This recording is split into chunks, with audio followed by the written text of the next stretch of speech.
Vai. Olá, professoras. Somos da turma A de Parasitologia. Somos alunos Ellen Caroline, Fabrícia Arruda, que sou eu, Gabriela Tasme e Letícia Rezende. O tema do nosso trabalho é o papel de animais domésticos na transmissão de Tunga penetrans.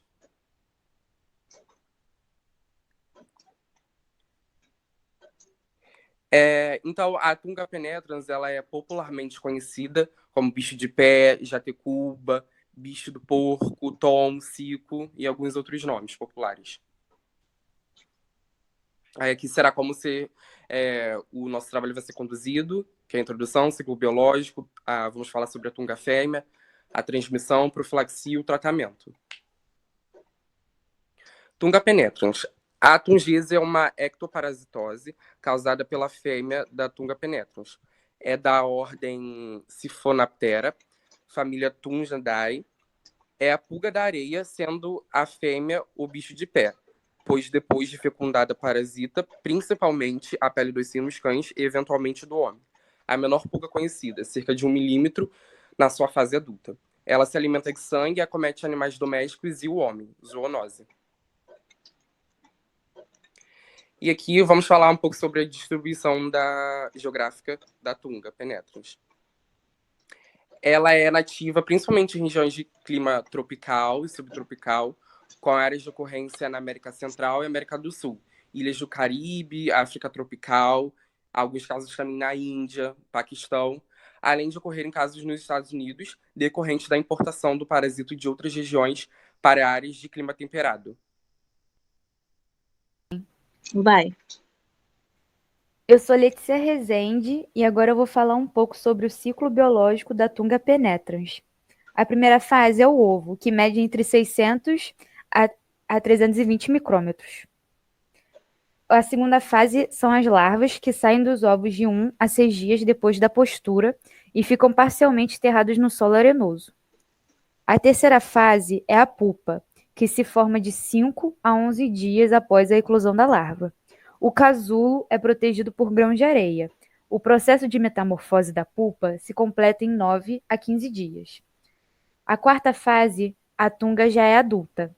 A fêmea não fertilizada suga sangue do hospedeiro e em seguida começa a escavar a pele. Acomodada na cavidade, ela fica com a parte posterior do abdômen voltada para a superfície da pele e é fertilizada por uma pulga macho. A quinta fase e a última tem início o processo de hipertrofia do abdômen, que chega ao tamanho de uma ervilha. Geralmente, 3 dias depois da penetração, surge um halo branco ao redor de um ponto negro. No momento do maior crescimento abdominal, a pulga, que era a menor do mundo, agora tem um diâmetro de 5 a 10 milímetros, o que corresponde ao aumento de volume de 2.000 a 3.000 vezes.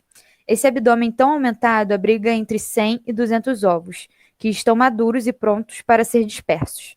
Cerca de 3 semanas após penetrar a pele, a fêmea morre. Agora eu vou falar um pouco da tunga fêmea. Tanto os machos quanto as fêmeas se alimentam de sangue, mas a infestação na epiderme dos mamíferos se dá somente pelas fêmeas. A fêmea possui uma peculiaridade. A fronte terminada em ponta aguda proporciona a capacidade de penetrar na pele, fato que ocorre após a fecundação da mesma. Sua porção anterior, que é a cabeça e o tórax, adentra a pele, enquanto sua porção posterior, que é o estigma respiratório e segmento anal, permanece exteriorizada, para a eliminação de excrementos e ovos. Ao final de uma semana, a fêmea atinge o tamanho de uma ervilha, devido ao acúmulo de ovos no abdômen, havendo liberação dos mesmos e consequente saída da fêmea, quer espontaneamente, quer pela reação inflamatória do hospedeiro. Na figura A e na figura B, dá para ver os ovos sendo expulsos da pele humana. Na figura C, é a fêmea penetrando na pele. E na figura D, é a fêmea grávida repleta de ovos, que nesta fase ela está dentro já da pele e eliminando os ovos para o exterior.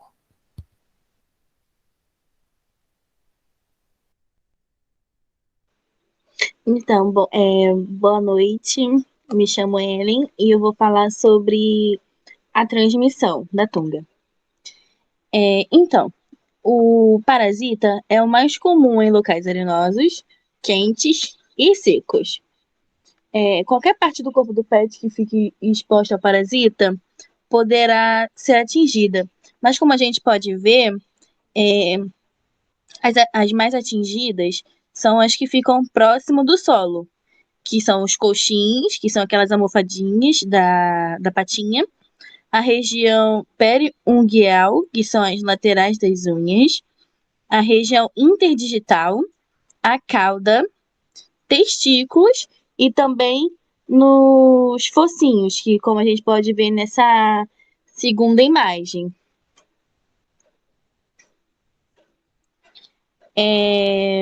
Então, gente, passei errado. Era pra ter falado outra coisa. E Peraí, vou Ellen, voltar. fala um pouco da transmissão de como os bichos passam pra gente, que Então, é é isso uma... que eu esqueci de falar. Ah, tá. Tá, deixa eu voltar aqui. É, porque é isso que é o nosso trabalho, né? Eu esqueci de falar. É porque tá fora de ordem tudo aqui no Word, gente. Peraí.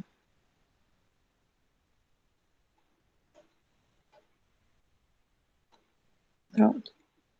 Tá, vamos lá de novo, hein? Boa noite, professora. Meu nome é Ellen e eu vou falar sobre a transmissão da tunga. Então, o parasita ele é mais comum em locais arenosos, quentes e secos.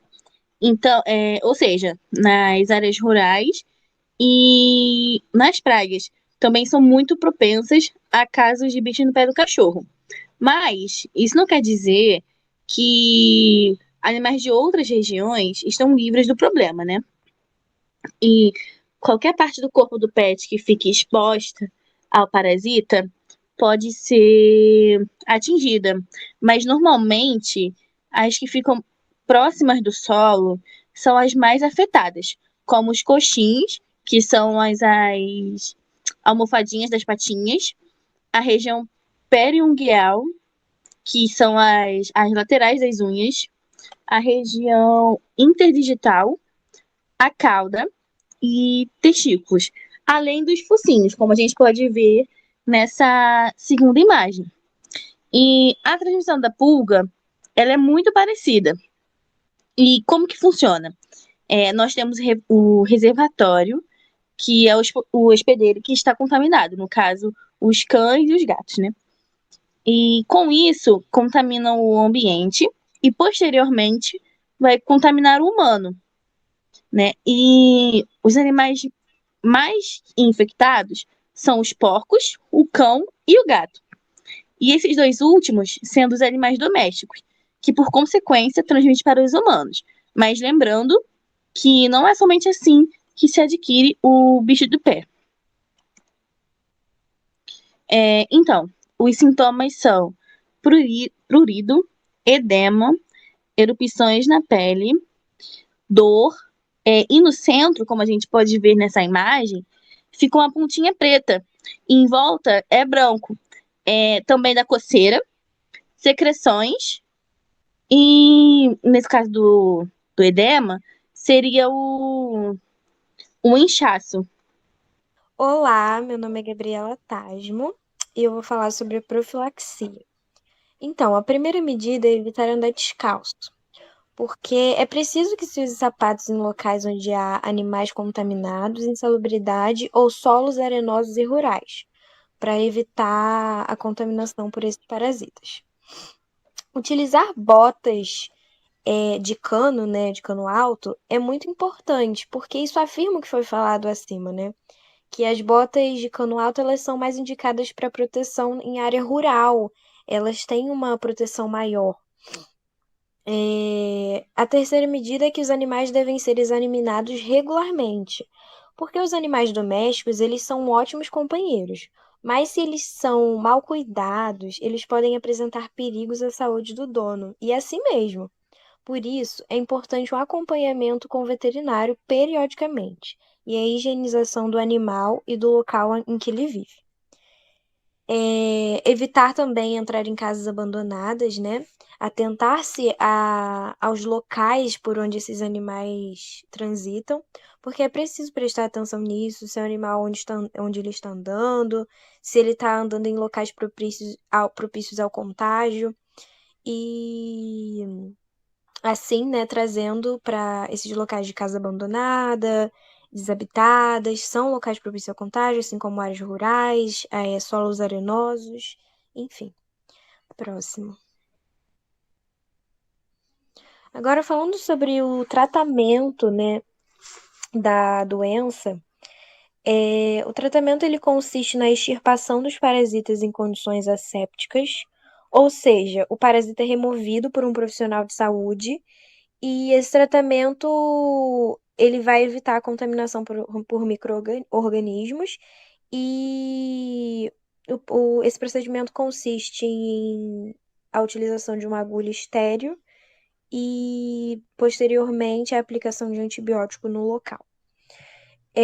Também há uma limpeza do ferimento, geralmente tem a indicação de alguns fármacos, pomadas, e a vacina antitetânica, que também é importante, porque essa perfuração na pele, ela está exposta, né? E ela pode ser porta de entrada para várias bactérias, e isso não é nada bom, isso causaria um quadro bem grave.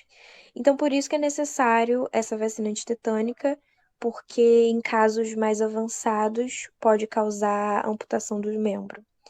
E é isso, obrigada. Esse foi o nosso trabalho, a nossa bibliografia. Espero que vocês tenham gostado. Tchau!